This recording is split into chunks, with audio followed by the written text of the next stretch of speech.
Tom and Dan here at Sharpening Supplies, and today we're going to be talking about strops. So, Dan, at its most basic, what is a strop? Right, well, a strop is a surface that is used as kind of the finest or finishing level of sharpening. Often they're leather, but they can be just about any surface, some wood, fabric, various things. And they're used to both remove little bits of burr and polish after your previous sharpening methods. They're also used for maintenance to maintain a razor edge as long as possible. So that's what a strop is, but it looks like we've got two kind of broadly different types here. Can you tell me a little bit about the difference? Indeed. So these would be hanging strops, sometimes called belt strops or razor strops. As that implies, they're usually used with straight razors. It's a belt of leather, sometimes includes a secondary belt of linen or other fabric. And generally you hang this up. There's often a handle here so you can kind of pull it taut and strop on that. Besides the hanging strops, we also have mounted strops. So these would be strops that are mounted onto a stiff surface, usually wood. And they're available in all kinds of different formats here. We have smooth leather, we have suede leather, and these are strops that are more popular with, say, knife sharpeners. Okay, excellent. So we've got these hanging strops. They've got made in the USA there, nicely embossed in them. Are the Sharpening Supplies strops also made in the USA? Indeed, yes. The Sharpening Supplies strops are all made in the USA. The hanging strops, as you mentioned, are an Illinois razor strop company, and those are also US made. So you've mentioned that these are popular with straight razors and that these are popular with knife sharpeners. Are those the only tools that you can use on strops? Absolutely not. No, any tool that needs to be kept in that kind of razor sharp kind of territory can benefit from stropping. Classic example is wood carvers. Wood carvers really want that razor sharp. Many of them will keep a strop right next to them as they're working. Also woodworkers. I myself use strops a lot with my bench chisels. And as I said, anytime you need to keep an edge at a razor sharp kind of level, a strop is a really handy way to do that. So this is a paddle strop. This would be a really classic general purpose strop. So you've got a handle on it so you can hold it, very easy to store and to use. These are usually double-sided. We'll have a suede on one side and a smooth on the other side.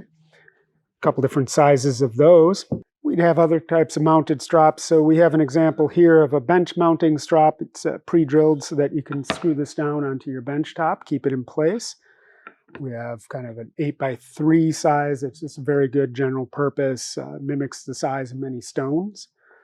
We have strops that are meant to be held in your hand. Nice finger grooves on here. This is really nice if you're on the go and need a small strop that you can just kind of hold up. We have some more specialized strops. We have strops are magnetically backed strops. These are meant to go onto diamond stones. So they'll magnetically adhere to the surface of a diamond stone when you need them. And we have our stone topper strops. These have got a recess on the back that is meant to fit over the top of an 8x2 sharpening stone. So you can leave your stone there, pop your strop on and off as you need it. And likewise, there's an 8x2 mounted strop that is the same size as an 8x2 sharpening stone. So this will fit into the stone boxes or stone holders that you already have your 8x2 stones in. Excellent. Great, so we've got a really wide variety of strops here. You mentioned earlier stropping compound. Can you tell me a little bit more about that? Sure. So stropping compound or stropping paste, it's very fine abrasive in some kind of media, usually wax or oil. And you spread that on the surface of your strop. The compound, the abrasive in the compound is much finer than your stones. So it's a way of making a really, really fine, effectively stone surface out of your strop. Great for getting that final polishing really efficiently. Do you have to use a honing compound with a strop then? No, not at all. It does make an effective step if you want a progression between grits. most people will finish on plain leather. That's generally considered the smoothest surface, and you can go right to that. If you do want to use a compound, it's usually used on the suede side of the strop. The nap of the suede holds the compounds really nicely. Excellent. Cool. So you've told us about the different kinds of strops and their uses. Can you give us a demonstration? How would I use some of these different strops? Absolutely.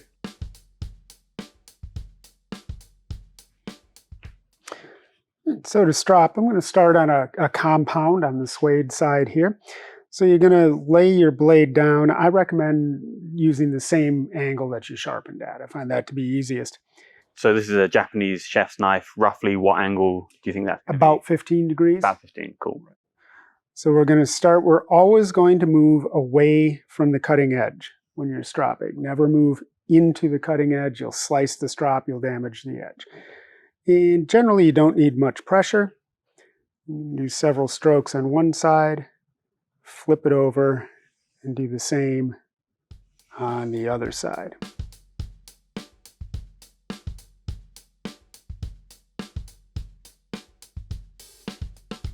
So after you've done several strokes on both sides with the compound, flip over to the plain smooth and repeat.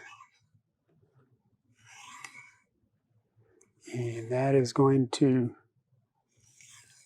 polish the edge and remove any little stray bits of burr from your sharpening, giving it the smoothest cutting edge you can get. Excellent. And then do you only want to strop after sharpening on stones? No, it's very good to sharpen after you're done on your stones, but also this is great for maintenance. If you strop lightly and often, I like to tell people strop before you even think you're losing cutting ability. And that'll keep your edge as sharp as possible, as long as possible. So having one of these to hand to do a bit of quick stropping saves Absolutely. you. Yeah. Yeah, keep this next to you where you work and just pause every so often, a couple quick strokes on the strop and back to work. So, got our hanging strop. We're going to pull it reasonably taut. We're going to lay the razor flat on the strop and always move away from the cutting edge or you will slice the strop and damage your blade. Now, many people alternate sides on razors. Be very careful that when you get to the end of your stroke, you don't lift the spine, keeping the edge on the leather. You'll start rounding your edge and actually make it duller. So either kind of lift straight off and flip, or some people will pivot on the spine at each end of the stroke and come back. So thanks for showing us how to strop there, Dan. We've got a really wide range of made in the USA strops. They're all available over on sharpeningsupplies.com, so feel free to check them out.